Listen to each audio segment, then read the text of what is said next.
E aí vem a história das proteínas, que muitos de vocês comem demais e muitos de vocês comem de menos.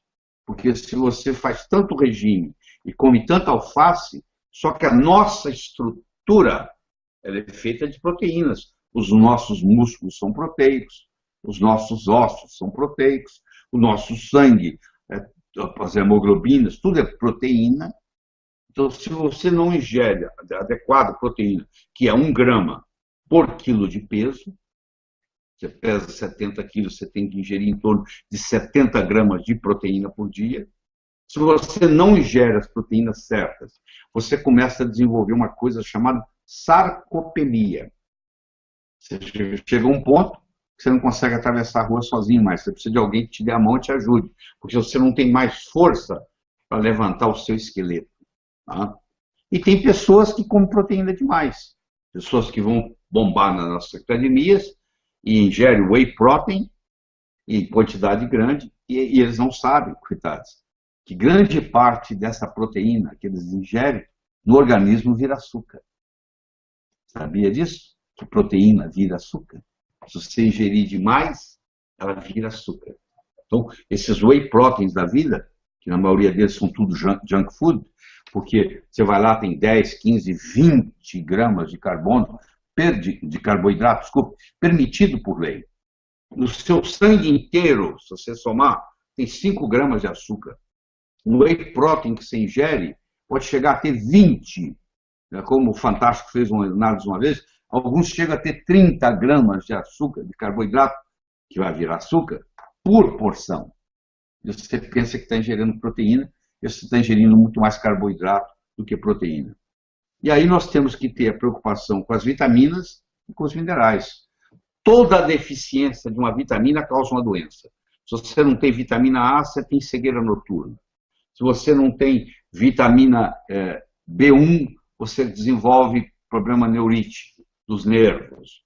Se você não tem vitamina C suficiente, você desenvolve escorbuto, a sua gengiva começa a sangrar. Claro, que isso em grau exagerado. Na antiguidade, quando a esposa do marinheiro levava ele no porto para se despedir dele, ela voltava para casa de preto, de luto, porque ela achava que ele não ia voltar. Porque pensava-se, primeiro, que o mundo era plano, que ele ia cair no abismo, mas na realidade ele morria era de quê? Ele morria de escorbuto, porque eles levavam batata e não levavam frutos cítricos, como limão, por exemplo, e todos ficavam deficientes de vitamina C, causavam escorbuto, eles perdiam todos os dentes, e começavam a sangrar e morriam.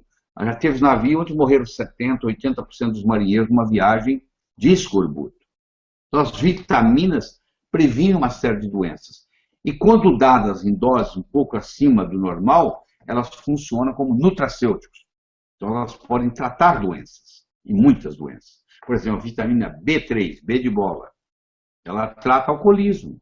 Se você der para uma pessoa que é alcoólatra, 1 hora antes dele beber, ele toma a vitamina B3, B de bola, ele pode parar de beber.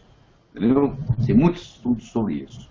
E, finalmente, a parte do oxigênio, que é muito importante. Você aprender a respirar e, muitas vezes, você até acrescentar no seu esquema o oxigênio para aumentar a sua oxigenação. Tá?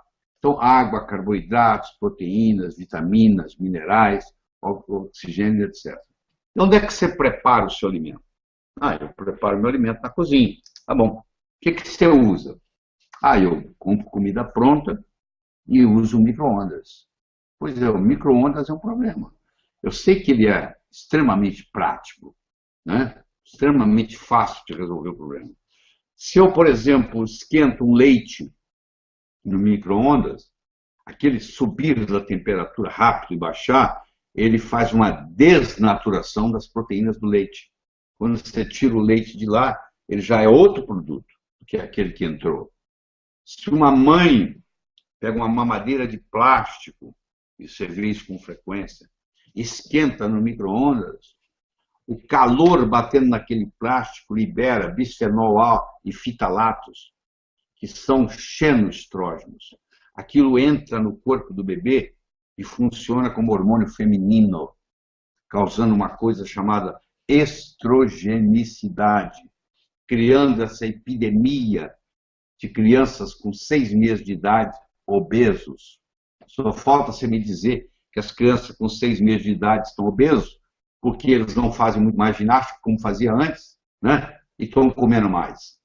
Crianças de 6 meses não têm atividade física nenhuma, eles não andam, eles só ficam deitados.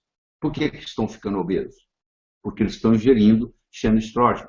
Mas não é só eles que estão ingerindo xenoestrógeno, os adultos também estão ingerindo xenoestrógeno. Você vai ver homens criando mamas, tendo bumbum igual de mulher, pelo excesso de xenoestrógeno. Mas vamos continuar na cozinha. Qual a panela que você usa?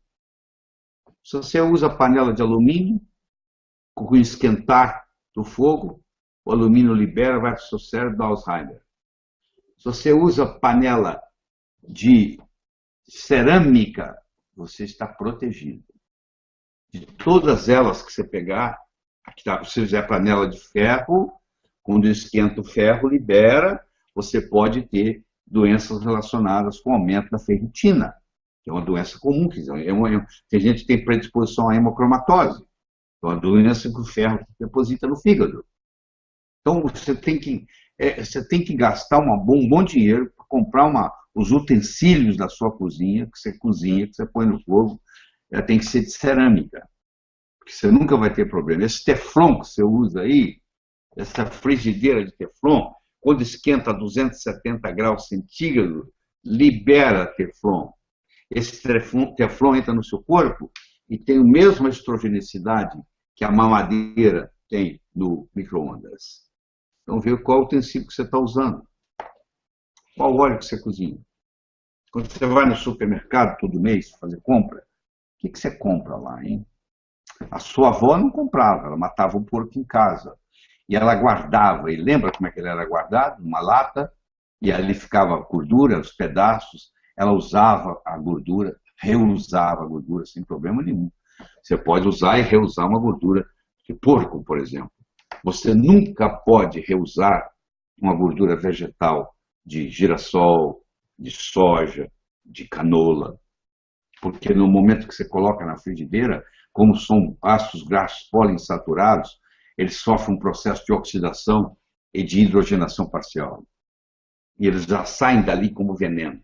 Eles já vêm para a sua casa como veneno, porque se você não fizer hidrogenação parcial num óleo vegetal poliinsaturado, ele não dura 10 dias na gôndola do supermercado, ele fica rançoso. Para ele não ficar rançoso, a indústria alimentícia tem que hidrogená-lo. E nesse processo de hidrogenação parcial, cria uma coisa chamada gordura trans, que, para quem não sabe, é um antinutriente. Não é que não seja um nutriente, é um antinutriente. E, infelizmente, nós estamos ingerindo diariamente gordura trans. A lei brasileira diz o seguinte: se tiver menos de tantos miligramas de gordura trans por unidade, não precisa falar que tem gordura trans.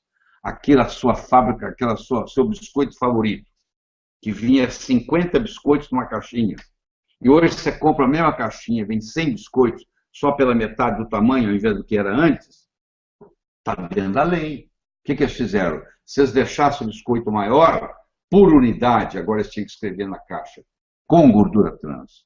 Como eles agora, ao invés de te dar 50 biscoitos, te dão 100, eles têm a metade do diâmetro do outro, metade da área do outro, melhor dizendo.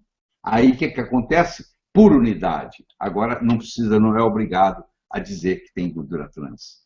Então, o fato de você ler o que está lá não te ajuda muito, porque você vai ver lá que não tem gordura trans.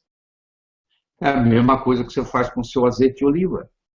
O seu azeite de oliva que você compra, pela lei brasileira, pode misturar soja. Se você puser 15% de azeite de oliva e 85% de soja, você é produtor de azeite de oliva, você pode dizer que aquilo é azeite de oliva. E na realidade não é. O azeite de oliva, para ser bom e ter as propriedades que você conhece, ele tem que ser extra virgem, ele tem que ser prensado a frio, parece pleonasmo, mas não é, tem uma distinção aí. Ele tem que ser em vidro, ele não pode ser em lata, porque lata libera metal pesado. e ele tem que ser em vidro escuro, porque azeite e luz são inimigos.